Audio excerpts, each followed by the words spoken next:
Good evening, good afternoon, good morning, everyone from wherever you're joining us in the world. Thank you for joining us.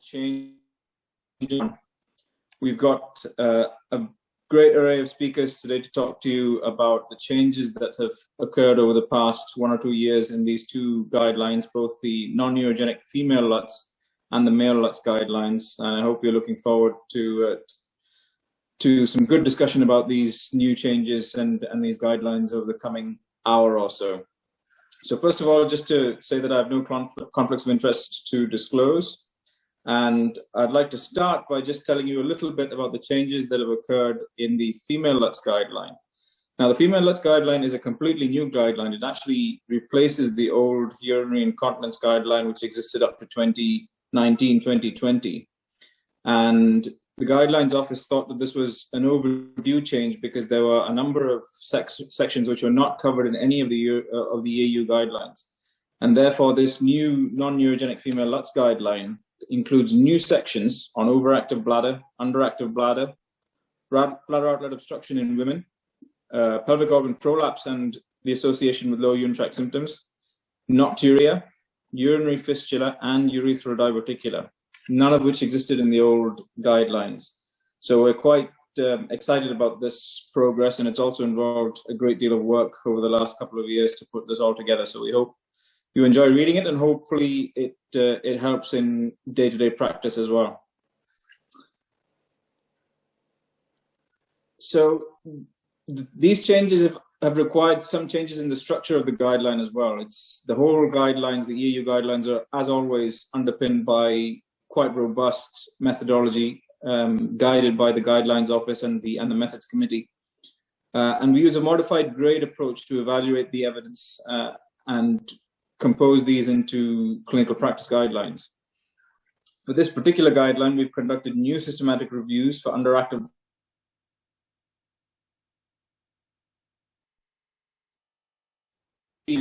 we have input from patient groups into some of the panels, and this female LUTS panel is one of those panels where we have 2 or 3 patient representatives and patient groups who are represented on the panel, which allows us direct access to at least some viewpoints from the patient's perspective, which gives it quite a unique insight into something that is not always apparent in guideline methods and in guideline groups. And we've also restructured the guidelines to reflect the clinical pathway. So the diagnostic evaluation is for low urinary tract symptoms as a whole, because in most of our clinical practice, the patient presents with a set of symptoms, and we then have to proceed to diagnostics based on the history and examination findings. And that's reflected in the structure of the guidelines. Disease management is then divided by condition. So we have sections for stress incontinence, overactive bladder, underactive bladder, etc., as we've outlined before. And we've also changed the algorithms to reflect the various possible diagnoses that could come from these evaluations. And those algorithms have, as a result, been expanded quite significantly. And again, we hope that this is useful to clinicians in their day-to-day management of patients. And this is a reflection of the old urinary incontinence algorithm. And as I said, this has been expanded in the new version, but today's webinar is going to be focused on the management of urinary incontinence. And therefore, we will focus just on that from a point of view of the female guideline as well as the male guideline. And to give us an overview of the male LUTS guideline and the new changes in 2021, I'd like to pass over to one of the members of the male LUTS committee, Mauro Gacci from Italy. Take it away, please, Mauro. Thank you for your presentation. It's a pleasure to be here. So this is my presentation, my conflict of interest. And so the number of male urinary incontinence. Every one of us know very well that urinary incontinence is mainly a female problem.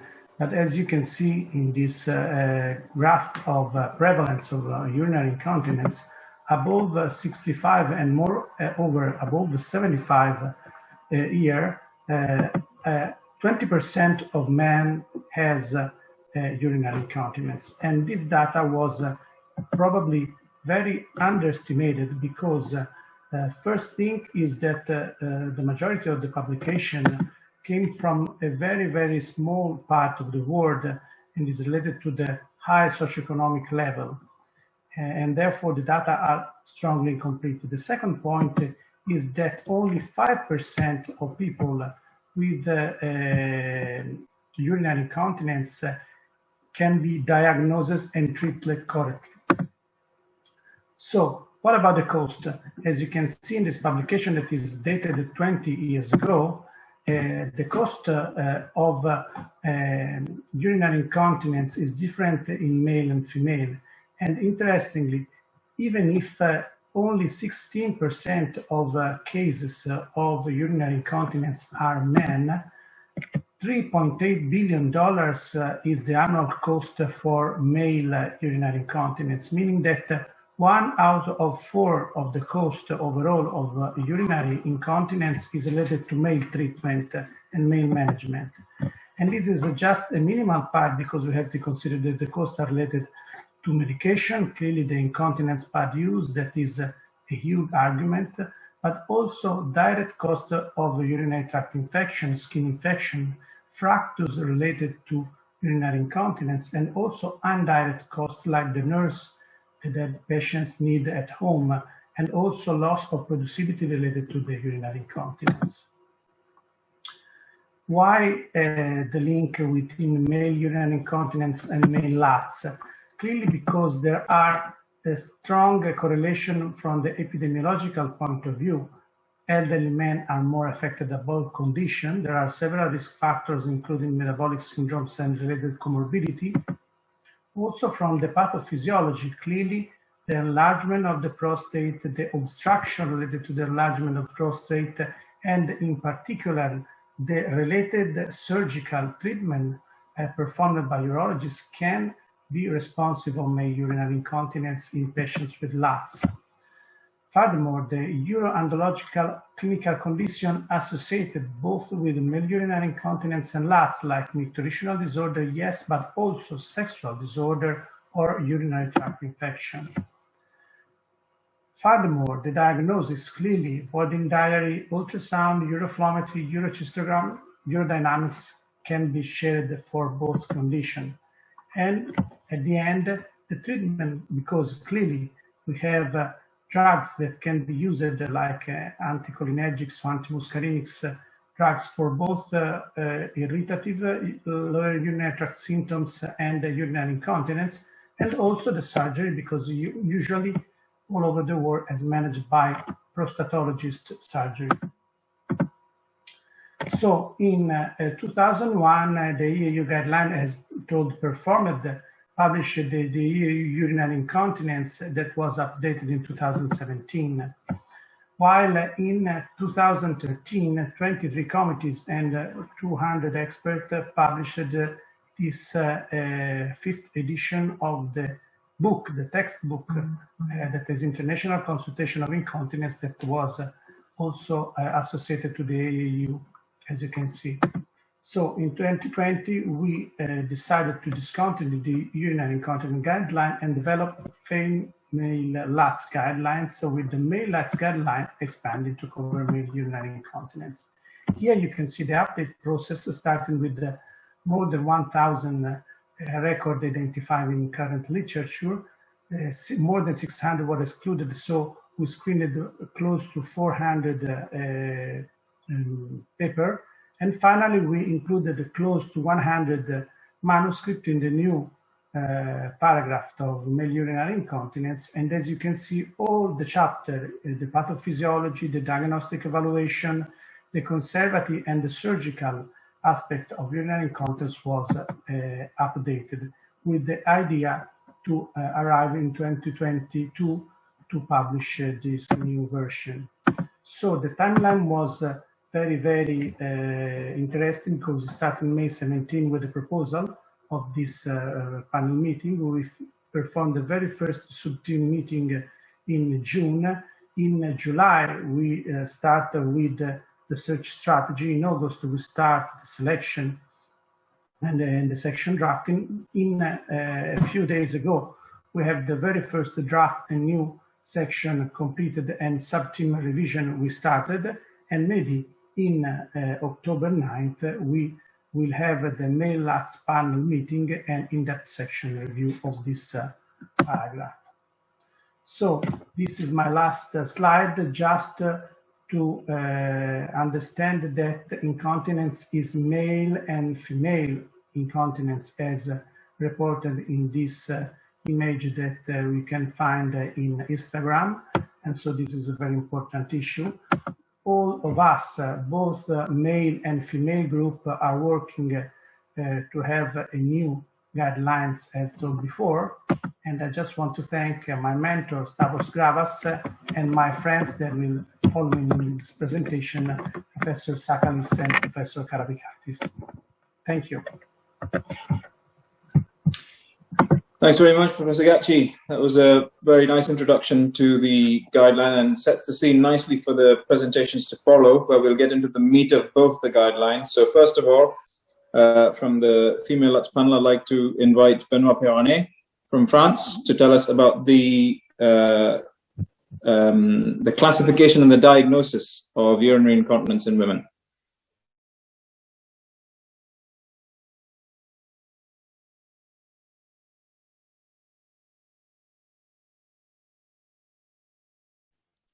Thank you very much, Arjun. Sorry, I was on mute.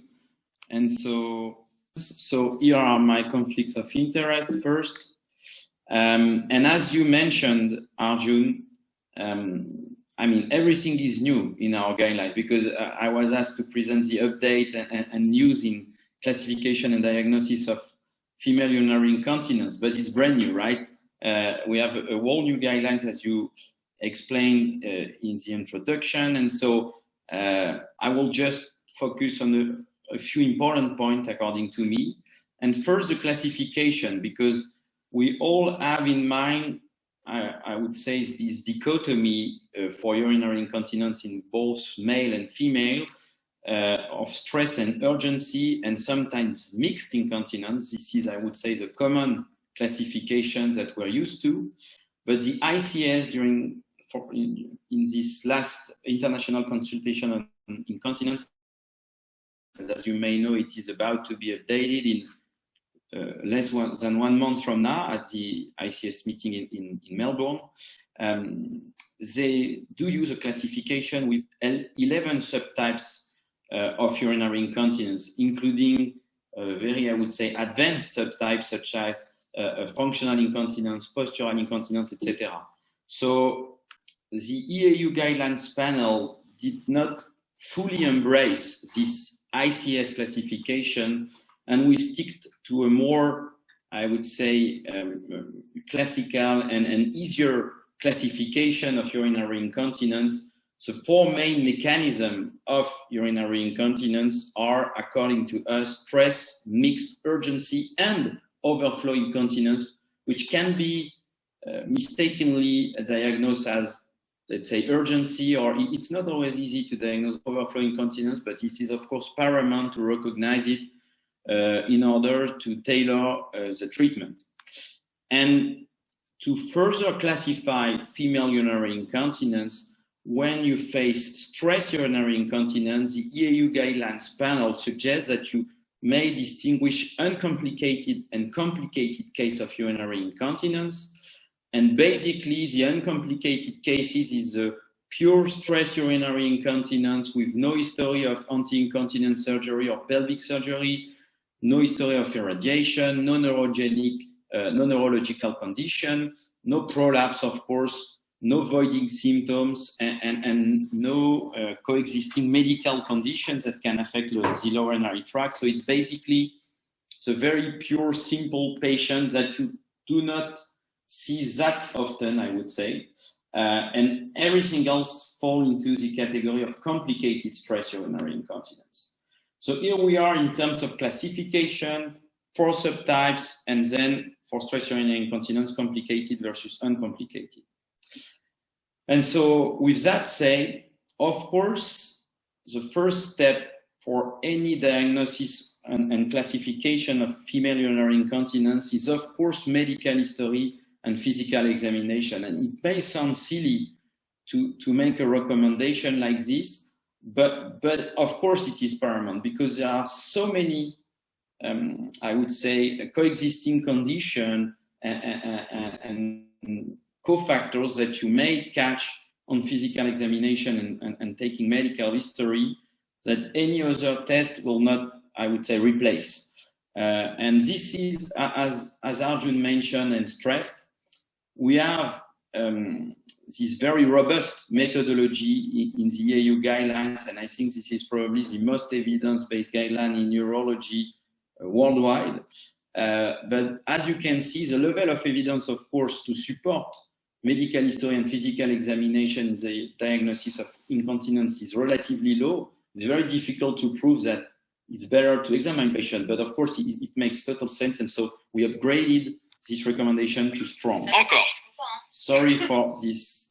This is my voice here, examining a patient, because as part of the physical examination, I just wanted to stress the importance of the cough stress test. I'm sorry. And the cough stress test is really something paramount when you want to diagnose properly a urinary incontinence, and to make sure that there is not a stress component to this urinary incontinence. And as you may know, the cough stress test has been standardized by the ICS, and we, as the EAU guidelines panel, we endorsed this standardization with recommendation to do it with, of course, a full bladder, 1 to 4 coughs, and in a supine lithotomy position. Also, we do stress in our summary of evidence that a standing cough stress test is more sensitive than a supine test. A very important point, I would say, important to my work too, is the post-void residual measurement. Again, it may sound very easy and straightforward and obvious, but I know not every urologist do use PVR as part of the initial assessment of urinary incontinence. And clearly, this is a strong recommendation from the EAU guidelines to use post-void residual as a part of the initial assessment, and to use ultrasound, if possible, rather than a bladder scan or something else. To use ultrasound to get a more accurate measure of PVR. We also recommend to use validated questionnaires, and it may sound like bothersome and burdensome, but this is clearly an essential part of the patient-centered approach that everybody support right now. And in order to have this really patient-centered approach, we need to have, I would say, a self-determined feedback from the patient, and the validated questionnaires are really an important tool, and this is a strong recommendation to use them as well. Bladder diary, of course, as you may know, is an important part of the initial evaluation and diagnosis of urinary incontinence, and the guidelines stress that this is not the case for every urinary incontinence. Of course, if it's a pure stress urinary incontinence, I would say it's much more optional, but for any patient with an urgency component, this is very paramount to use bladder diary, and the EAU guidelines recommends to use a 3 days bladder diary in those situations. Urinalysis, of course, you know, is part of the initial assessment of female urinary incontinence, because we know that UTI may cause urinary incontinence or worsen urinary incontinence. So it's really important not to underestimate this component to the patient's symptoms. And urinalysis is enough as a screening tool, at least, to rule out a UTI in a urinary incontinence patient. The PAD test. So the PAD test is considered as optional, and is recommended, and you can see that this is only I would say a weak recommendation to use PAD test only when quantification of urinary incontinence is required and to assess response to treatment. Urinary tract imaging is considered optional as well, and only in selected patients. This is also a strong recommendation. And to conclude, I'm almost done, but just to conclude, as we said, we're striving to base those guidelines on evidence as much as we can. And of course, when it comes to diagnosis of urinary incontinence, the question is of urodynamic.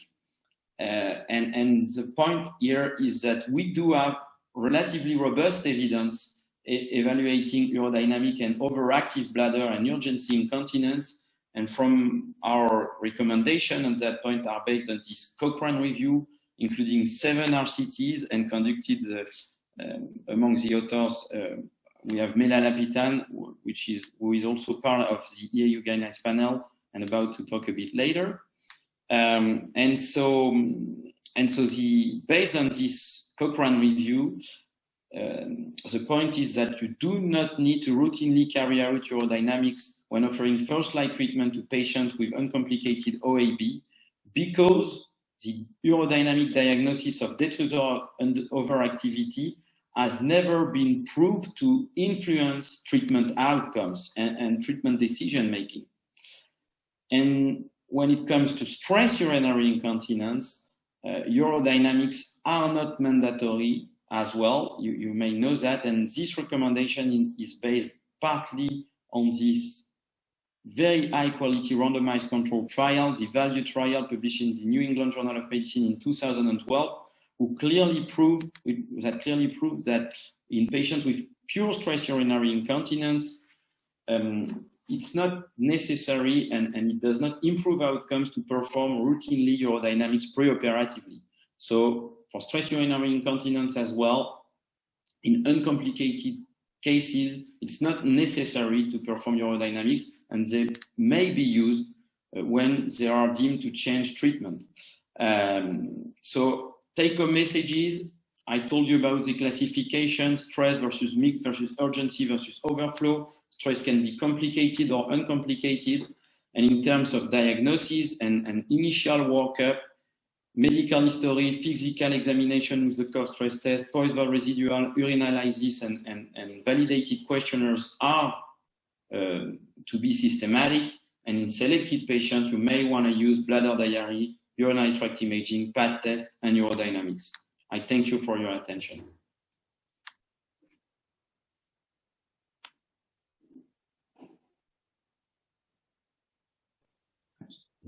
Thanks very much, Benoit. That was an excellent presentation. It's not easy to condense the whole of the diagnosis of urinary incontinence into one presentation, but that was expertly done, so thank you very much.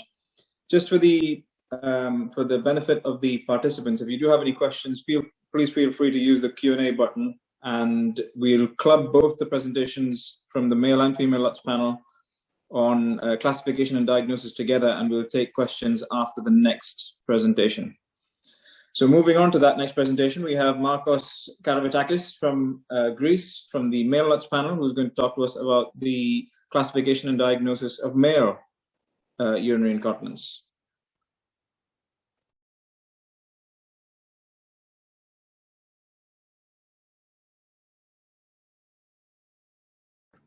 So, hello everybody. It's a great honor to be here among you.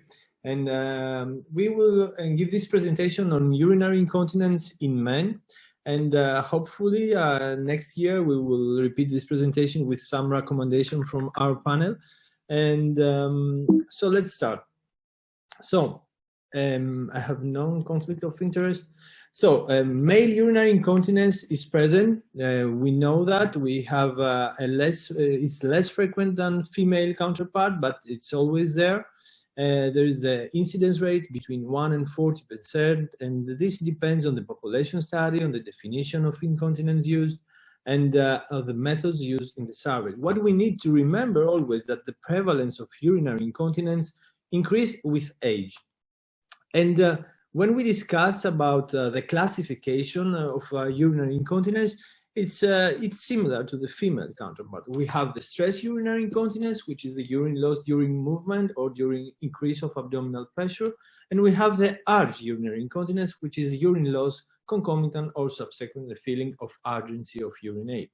But differently with females, the main subtype of male incontinence is urge urinary incontinence. And we need to remember that the increasing prevalence of all male urinary incontinence by age is mainly due to the impact of urge urinary incontinence rather than stress urinary incontinence.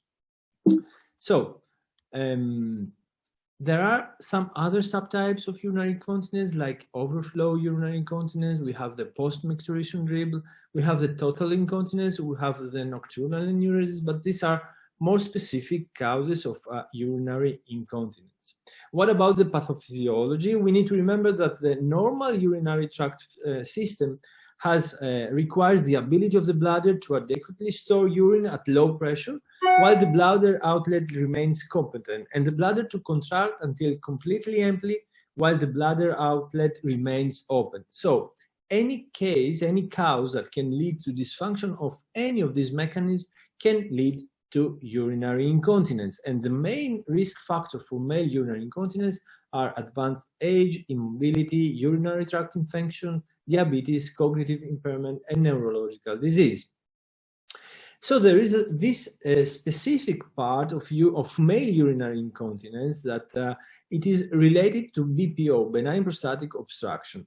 And the main causes of urinary incontinence in this population is detrusor overactivity and impaired bladder compliance that we know that are frequent. We can observe this frequently in patients that suffer from benign prostatic obstruction.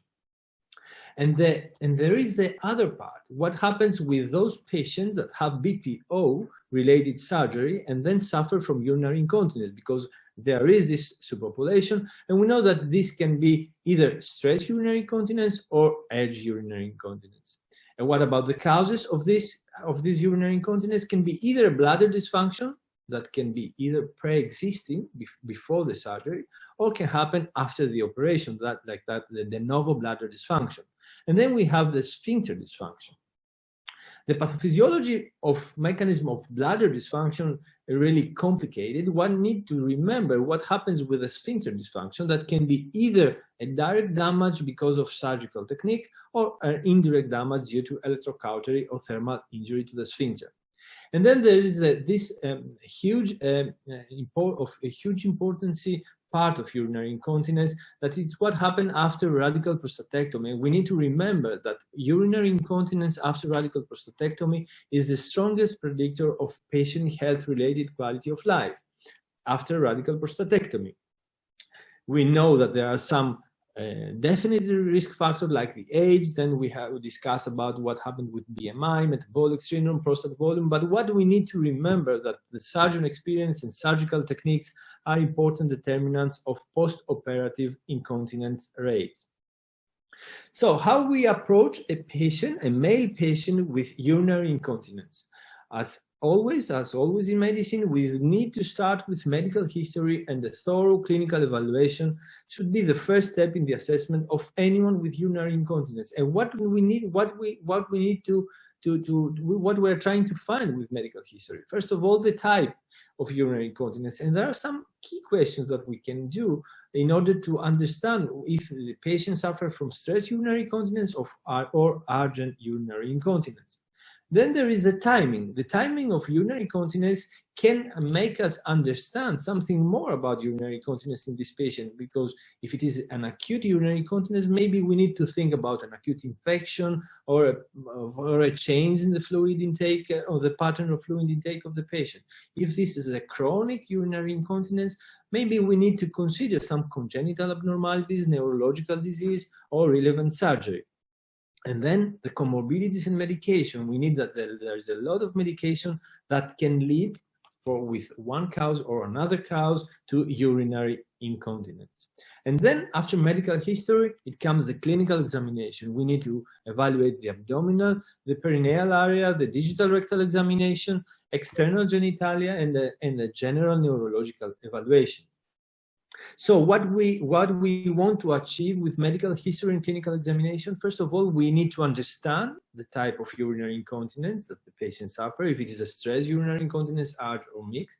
And then we need to consider some complicated cases that need to be need to be evaluated furtherly and more specifically. So after the clinical examination comes some diagnostic tests. First of all, there is the questionnaires. There are several types of questionnaires. The truth is that there is no evidence that the use of quality of life in the male population have an impact on outcome of treatment. But what do we need to remember? That when we use the questionnaires should have been validated for the language in which they are being used. Voiding diaries is a different story. Voiding diaries can give us a lot of information about urodynamic variables, and they are very useful for patient counseling, for monitor treatment response, and we know that they may have a therapeutic benefit. Then, as in the female part, we have the urinalysis and urinary to rule out any urinary tract infection, but urinalysis can give us other information like proteinuria, hematuria, glycosuria that can lead us to think something different. The post-void residual volume, yes, we should use it, and it's very useful to monitor in the male part patients with voiding symptoms as well, patients with complicated urinary incontinence, or patients who receive treatment that may affect voiding function. And then we have the story about urodynamics. In male population, we know that in patients with uncomplicated urinary incontinence, urodynamic may have no role. We should not routinely use in the assessment of patients with uncomplicated urinary incontinence. And similarly, in the subpopulation of post-prostatectomy urinary incontinence, now the evidence suggests that the benefit of performing urodynamics is very limited. But when urodynamics is really useful and should be considered is in the assessment of patients with urinary incontinence after a BPO surgery when invasive treatment is considered. What about imaging? Imaging of the upper tract is really limited. We have no evidence that they should be routinely used in the assessment of patients with uncomplicated urinary incontinence. So we need to base our evaluation of a patient with urinary incontinence on the principles of medicine, the medical history, the physical examination, and some very, very useful clinical assessment tool like using voiding diaries or the urinalysis. Thank you very much.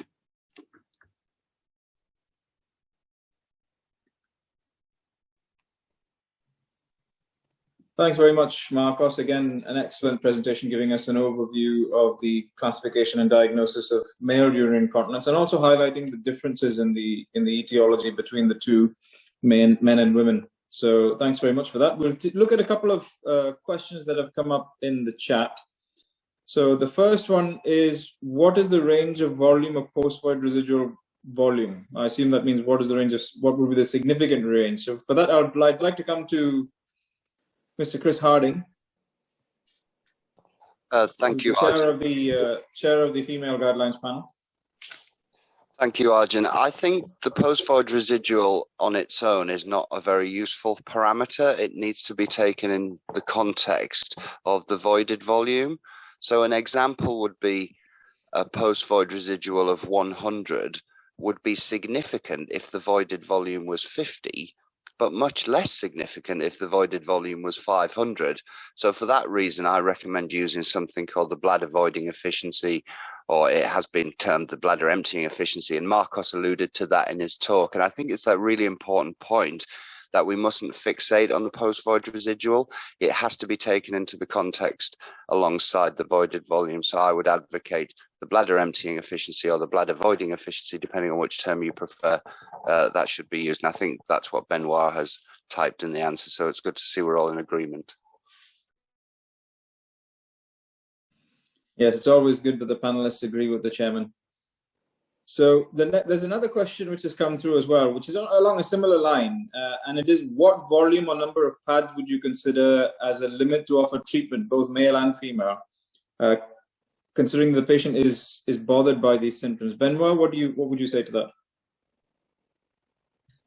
So I would say, and I hope I will be in agreement with our chair, but I would say that I would not consider a minimal threshold to offer treatment to the patient.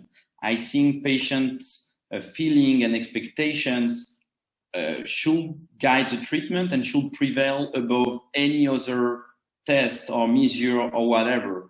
So this is also, again, this idea of patient-centered approach. If the patient leaks 1 drop a day, but it's the end of the world for him or her, I would offer treatment anyway.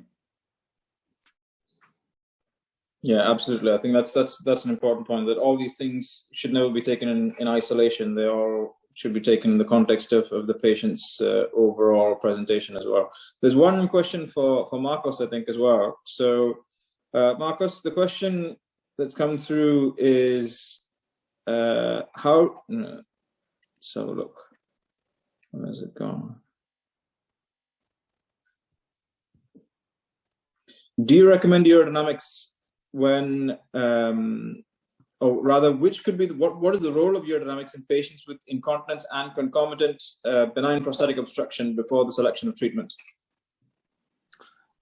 No, I think that we also say it in the guidelines that there is no evidence that we need to consider it in. There is some specific population like those very elderly that we should consider, or very young patients.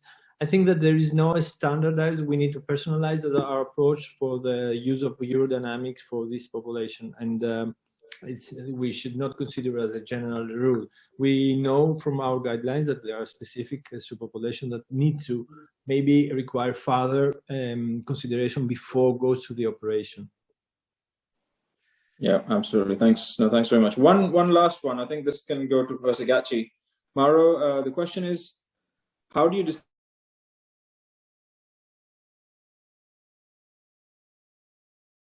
it would be interesting to see whether the same across men and women. So as for men, how would you differentiate between complicated versus non-complicated incontinence? I haven't heard the question because I have lost the connection in the middle. Sorry, so the question is, how would you distinguish between complicated versus non-complicated urinary incontinence in men?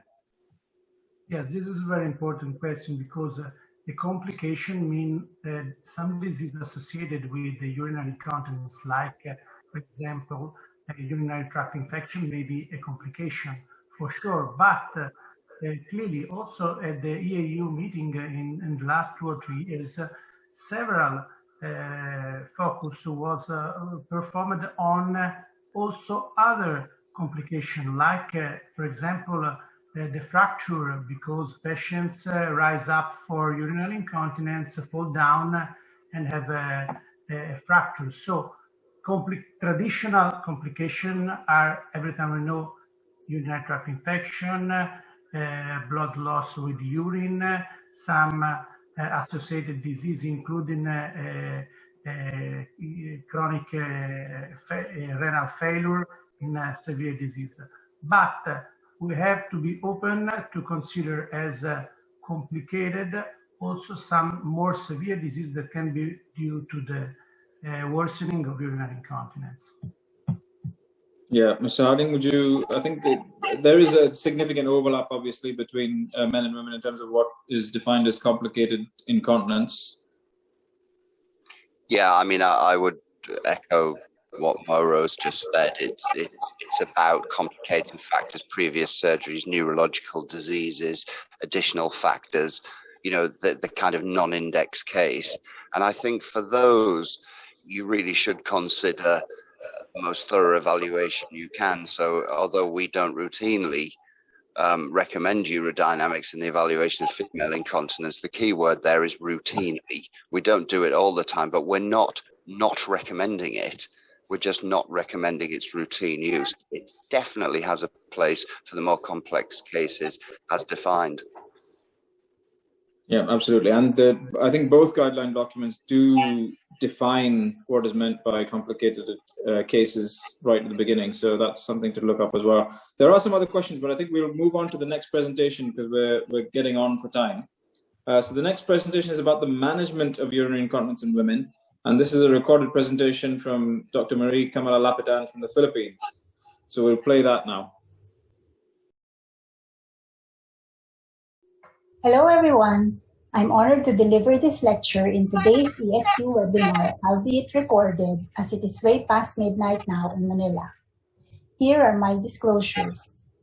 This session will present the summary of the evidence and the recommendations of the EAU Non-Neurogenic Female LUTS Guidelines of 2021 for the management of the different types of urinary incontinence in women.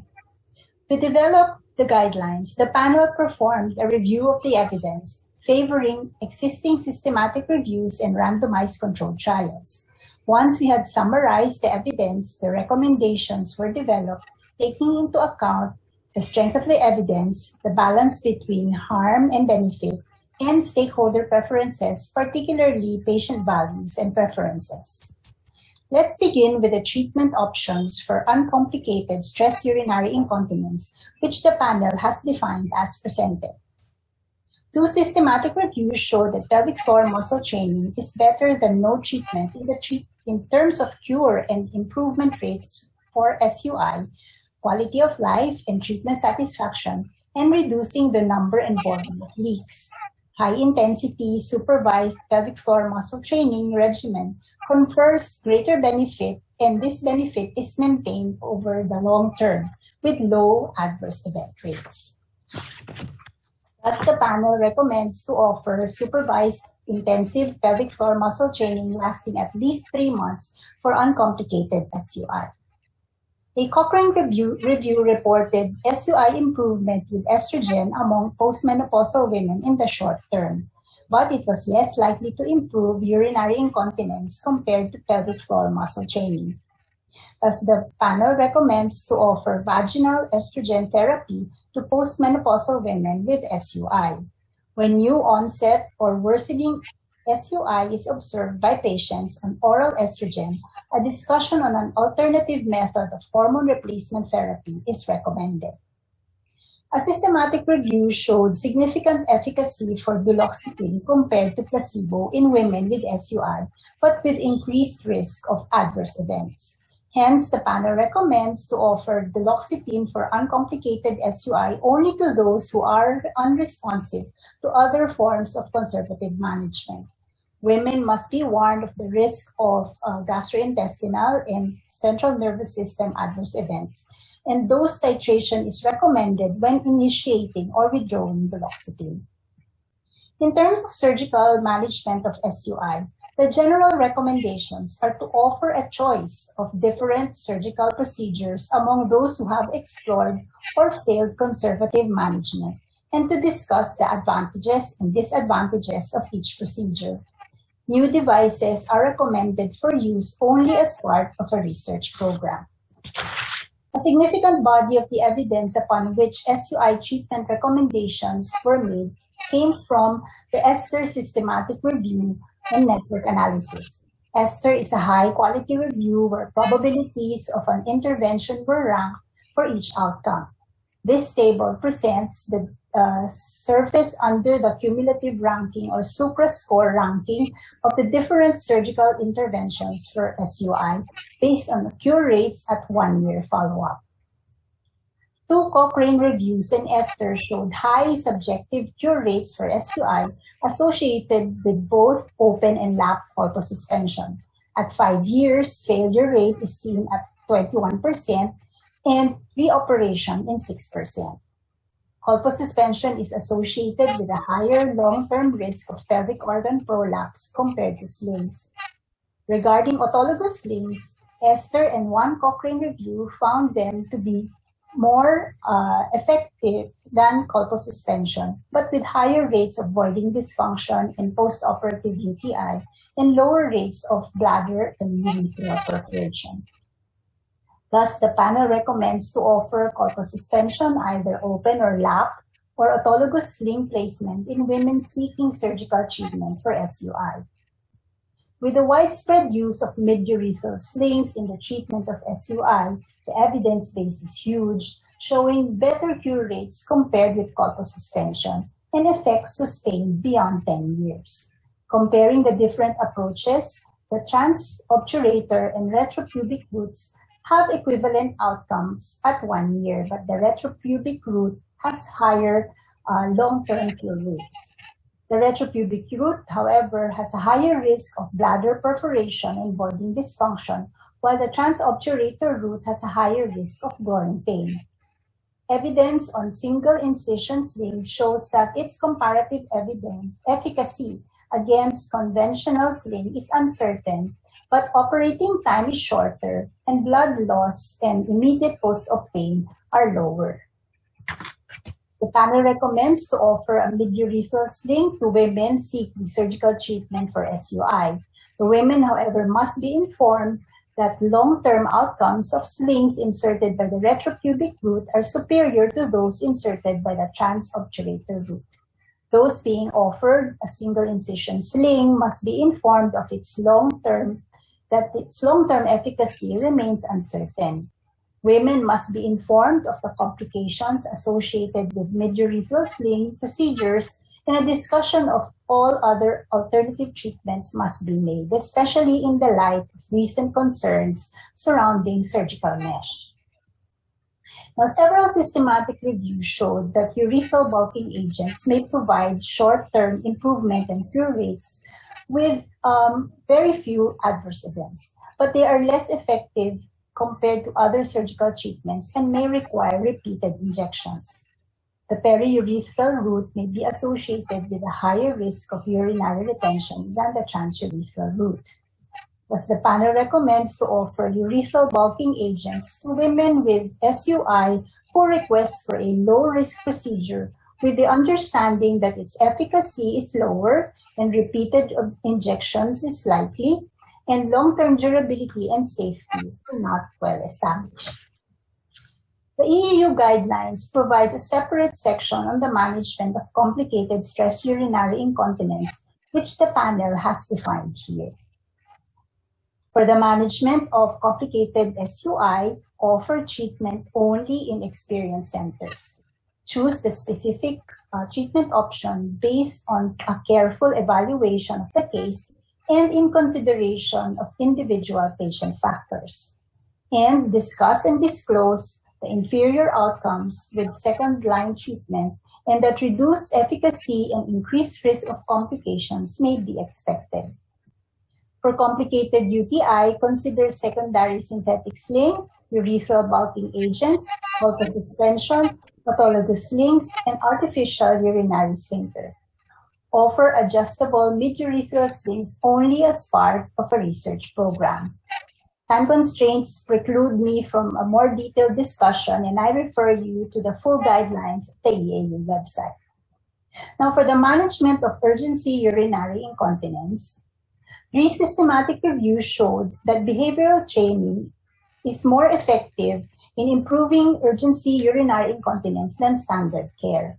A systematic review found that pelvic floor muscle training significantly reduces frequency and urgency incontinence compared to usual care or lifestyle changes. As the panel recommends to offer prompted voiding, particularly in the cognitively impaired, behavioral therapy, and intensive pelvic floor muscle training as conservative management options for urgency incontinence. The panel also recommends to offer percutaneous posterior tibial nerve stimulation as an option for urgency incontinence. Based on 2 randomized trials, it appears effective in improving urgency incontinence in women who were not better with anticholinergics. Effects last for up to 3 years with no reported serious adverse events. For the pharmacological management of urgency incontinence, systematic reviews showed that anticholinergics offer significant short-term improvement. All drugs showed superiority versus placebo, though with a small absolute size of effect. Better response with higher doses or a different drug may occur, and immediate release formulation were associated with more adverse events. A review on the long-term use of anticholinergics shows its association with cognitive dysfunction. Regarding mirabegron, 3 systematic reviews showed greater reduction in urinary incontinence due to urge with its use compared to placebo. One review found mirabegron to be as efficacious as anticholinergics in reducing urgency urinary incontinence episodes. The panel recommends to offer anticholinergics in the treatment of urgency incontinence when conservative management fails. Extended release formulations, dose escalation, and alternative formulations should be considered to improve its effects, and mirabegron may be considered as an alternative. An early review of the anticholinergic effects is recommended to monitor for cognitive dysfunction. Now, surgical management options for urgency incontinence include bladder wall injection of botulinum toxin A, which is found to be more effective than antimuscarinics, but was associated with higher rates of urinary retention and UTI. Sacral nerve stimulation as another option for urgency incontinence treatment was found to have cure rates of 43 to 56%, adverse event rates of 50%, and surgical revision rates of 33 to 41%. The panel recommends that when botulinum toxin injection is offered to women, they must be informed of the limited duration of response, the risk of UTI, and the need for clean intermittent catheterization post-op. Sacral nerve stimulation may also be offered after a discussion of its advantages and potential risks. Now, when other treatment fails, urinary diversion and augmentation cystoplasty may be offered as treatment for urgency incontinence with appropriate warnings given. Now, finally, for mixed urinary incontinence, the recommended approach is to treatment is to characterize the condition as either stress or urgency predominant and to treat the most bothersome symptom first. Treatment must begin with conservative management and surgery reserved as a last resort. The panel recommends to offer behavioral therapy and pelvic floor muscle training as general conservative management options, and anticholinergics and beta agonists as urge predominant mixed incontinence, and duloxetine for stress predominant mixed urinary incontinence treatment. When surgery for stress predominant mixed urinary incontinence is considered, one may offer options recommended for stress urinary incontinence, informing women that surgery is less likely to be successful and one single treatment may not cure the incontinence. Now, recognizing that I may not have presented all the details in the management of urinary incontinence in women, I refer you to the full version of the guidelines in the EAU website.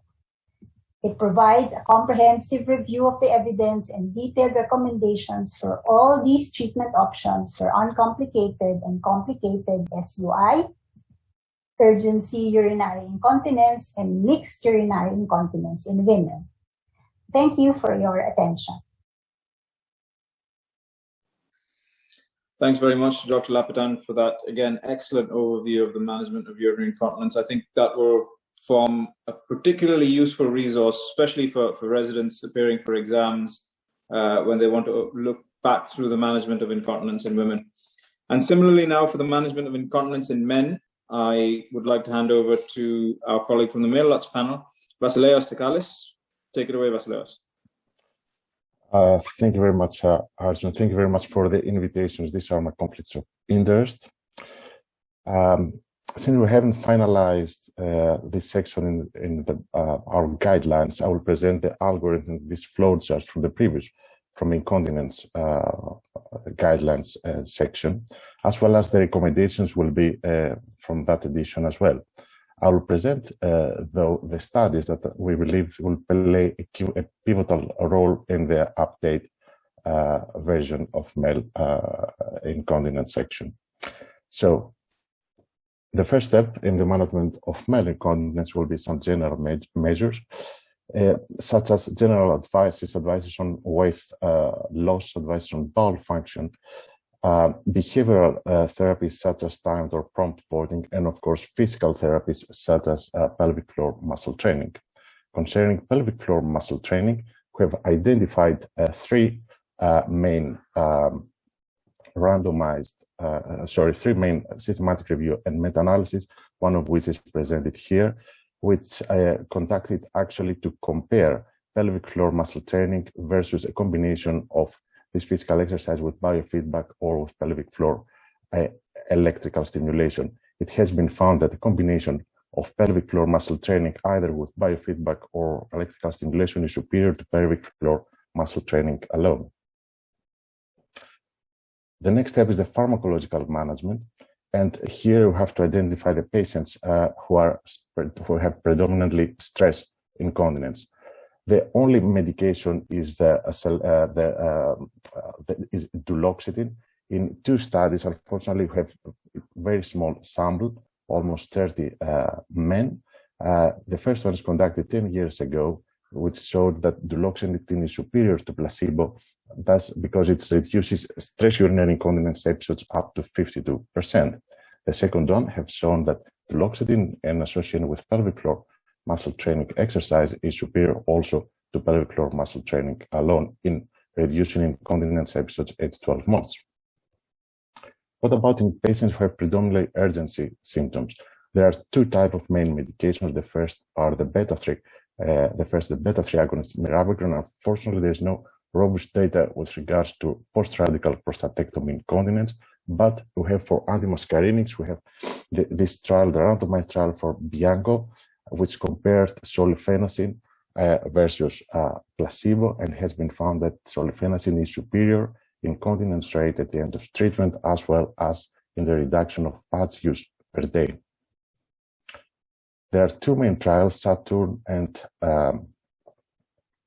Neptune, which compare the monotherapy with tamsulosin versus combination with solifenacin, and has been found that urgency incontinence in Saturn was superior, was treated better with a combination treatment, a finding which was not confirmed in the Neptune trial, where neither incontinence episodes were different from placebo, nor urgency incontinence episodes per 24 hours. Probably this has to do with a different population studied in these 2 big trials. When pharmacotherapy fails, we move to the surgical treatment, and every surgeon who is dealing with these patients needs to be adequately trained in the field of incontinence, needs to perform sufficient number of operations, needs to be able to deal with the complication of surgery, and of course, to be able to provide suitable arrangements for long-term follow-up. These are from NICE guidelines. The first, the minimally invasive treatment is the bulking agents. There's a systematic review from 2020, which includes both neurogenic and non-neurogenic population, and has included the only randomized controlled trial from 2005, which has shown that the dry rates range from 0 to 83%. We know that bulking agents provide only short-term efficacy, but and can be considered for unfit men who are not able to have any other treatment for their post-prostatectomy incontinence. There's a systematic review and meta-analysis of male slings, which compared fixed versus the adjustable male slings, and the evidence was that the objective and subjective cure rates were similar, as well the overall complication and the explantation rate. But the heterogeneity were high in this trial, so the results need to be carefully read. Evidence from a large cohort study have shown that quality of life is similar between patients who had fixed or adjustable slings, but the perineal pain was higher in those who had the adjustable slings.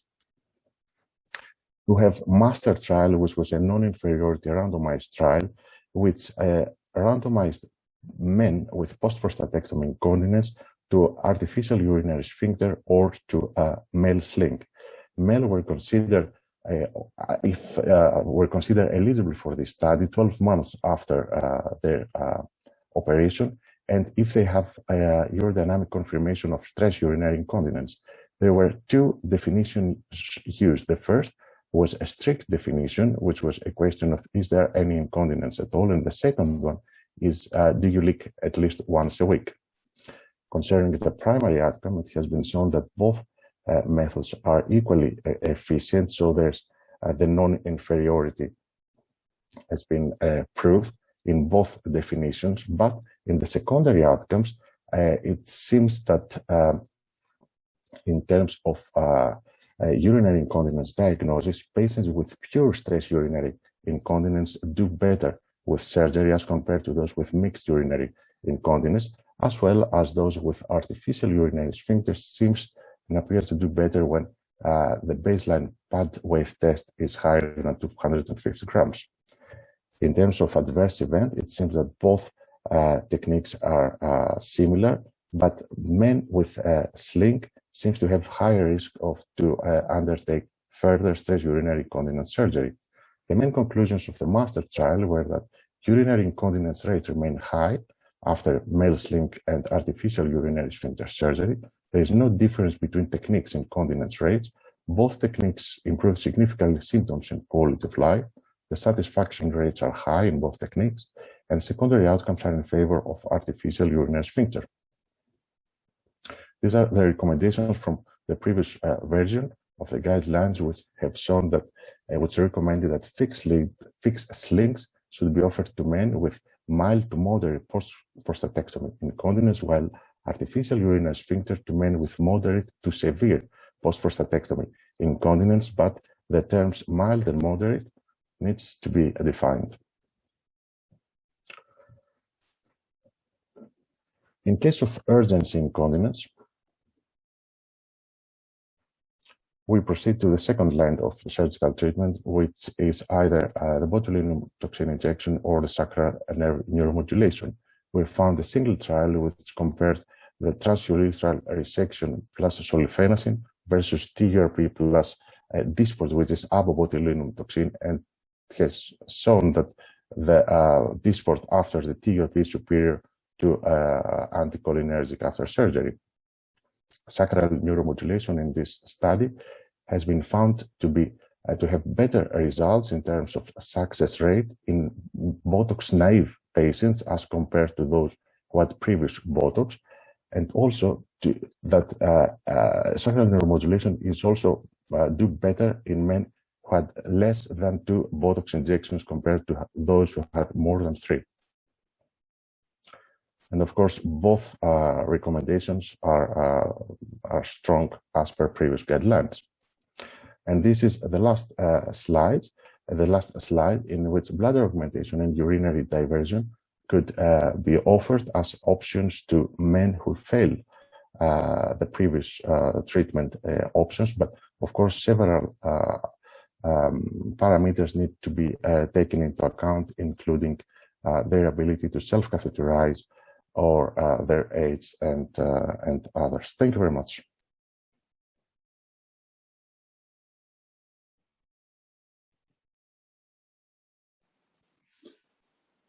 Thanks very much, Vasilios. Once again, an excellent overview of the management of urinary incontinence in men.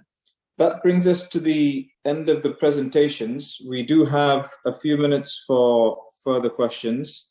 One question which has come through from the audience is, what tool do you use to determine mild, moderate, or severe urinary incontinence? Let's go to Benoit for this. What do you think, Benoit, from a female point of view? So again, I would first stress the importance of, I would say, the patient feelings and perspective, but then I would also say that there are no universally accepted definition for mild, moderate, or severe stress urinary incontinence. I believe, and as we stressed in the EAU guidelines, when quantification is needed, sometimes PAD test is useful. I believe a PAD test can be a good option to gauge the severity of urinary incontinence, but along with, let's say, number of pads per day, but also all those validated questionnaires and impact of quality of life, etc., etc. So I understand that it might be a bit disappointing to hear that, and we like a clear-cut situation where we can say, okay, above these thresholds, this is severe, etc., and this is not the case for urinary incontinence, I believe. Mr. Harding, any additional points on that? What about the role of urodynamics? Just to completely echo that, I think, what is mild to one patient may be severe to another. It's very much circumstantial. What I would underline is the degree of bother associated with the incontinence, and that's the thing that I think really drives treatment. I have some very severely incontinent patients who don't want any treatments because they manage very well. Likewise, I have some very mildly incontinent patients who are really very keen to be treated. And I think it's really all about the degree of bother. I don't think there's a urodynamic classification of incontinence severity, really. You know, I certainly wouldn't be putting forward that particular premise. Mauro, do you agree? Would you say that reflects the male practice as well? Absolutely. The bother, both in male and female, is strongly different, and it depends a lot by the age of patients, because clearly a minimal urinary leakage in very young patient is a dramatic situation, can change quality of life, the job, it depends on the occupation of the patients, and remarkably have a negative impact on sexual life. Clearly the same minimal urinary incontinence in an elderly patients that have discontinued the job, discontinued the sexual activity, maybe is a very simple problem.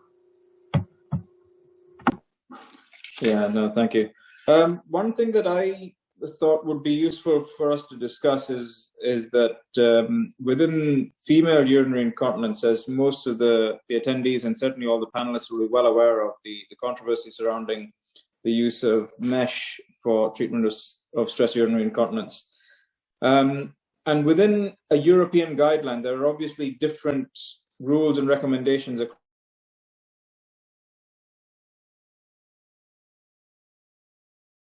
Again, to say on how the panel went about discussing and coming to recommendations that could be applied across Europe, while the legislation across different countries could be so different. So I think the key thing is to abide by your national legislation. So whatever the evidence might suggest in the UK, we are currently not permitted to insert vaginally surgical mesh for incontinence or prolapse, and that remains priority number one. You have to go with your country's legislation, and in the UK it's gone as far as parliamentary debates, parliamentary reviews, and then reports. But by the same token, we owe it to members and readers and colleagues to present the evidence base as we see it. And I think the problem with mesh specifically is that if you're recording outcomes that all pertain to continence, then mesh is very good. You know, it looks like an excellent treatment, but what's come to light in recent years is the fact that actually mesh can be associated with other types of complications, perhaps not recorded by the studies that we're relying on to declare its evidence base very good. So it's a very, very difficult area. And I think what it does underline for us all is that when we introduce new technologies, we have to be insistent that long-term data is gathered, and that's what we've perhaps not done so well with surgical mesh in women. Yes, and Mauro, from the male perspective, obviously the male LUTS guideline does recommend the use of male slings for the management of mild to moderate incontinence. Have you seen similar kinds of problems with men? Yes, I totally agree with Chris. That depends on the country when you select the patient. As reported in the presentation from Basileios, the difference in terms of efficacy between sling and artificial urinary sphincters is not so remarkable.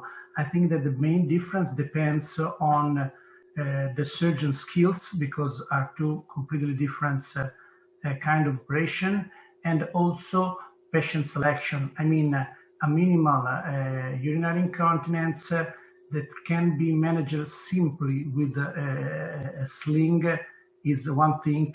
If you have to manage incontinence due, for example, to external beam radiation, so you don't have a good situation to have a correct positioning of the sling, maybe required more an artificial urinary sphincter. Excellent. Thank you very much. One last one, I think, for Vasileios. The question from the audience: how do you manage male patients with urgency incontinence and chronic bladder pain? This is the hardest questions of all the EuroWebinar. I'm very lucky that you served these questions to Vasileios. I read this question and I don't know. Thank you very much. Thank you very much for that. So I think managing chronic bladder pain problem is a really problematic issue, and especially in men where there's a chronic pelvic pain, there's chronic prostatitis. From the other hand, I will have to keep in mind that incontinence is not just a problem of external urethral sphincter in males. It might be a problem from other causes as well. You know, the asterisk from the male guidelines, where is a whole lot of problems which can cause lower urinary tract symptoms, including incontinence. One of them could be a tumor in the prostatic urethra, which actually does not allow the external urethral sphincter to close. So I would suggest a careful diagnostic workup in the first bit. The second is if the basic tests does not allow the proper diagnosis, to do some specialized tests, including urodynamics or even urodynamics, and proceed and take it from there. And yeah, and I think it's one of the hardest things to treat, but the proper diagnostic test will be. Mr. Harding, would you like to come in? Yeah, just fully agree, fully endorse that answer from the female perspective. I think what it's about is to try and rule out physical causes that you can remedy when they present with bladder pain and incontinence, and to look for some kind of factors that are intertwining the two, because a lot of the time in women especially, bladder pain is actually extreme urgency, and so that might be related to overactivity. But again, there are multiple different examples of how, you know, organic pathology can be related to pain syndromes, and Vasileios has alluded to that. But I think, you know, what I do, it's all about careful evaluation, and I think that's the key point. Although I think that it was a brilliant question, I think it's impossible to answer. Well, that was, yes. Thank you for that. That question from the audience as well. I think we will probably wrap up there because we are just about 15 minutes over our scheduled time. But thank you, first of all, to the participants. We've had some fantastic numbers of participants tuning into this, and I'm sure others will follow in the recorded version as well. I'd also like to thank all our panel members who've given us some brilliant talks and some food for thought going forwards. Vasileios, Benoit, Mauro, and Chris Harding. And also Dr. Lapitan from the Philippines, who's probably curled up in her bed at the moment. So we wish her a good night's sleep. But again, thank you all for joining. And also thanks to the ESU team who've helped put this together. From all of the panelists, thanks very much.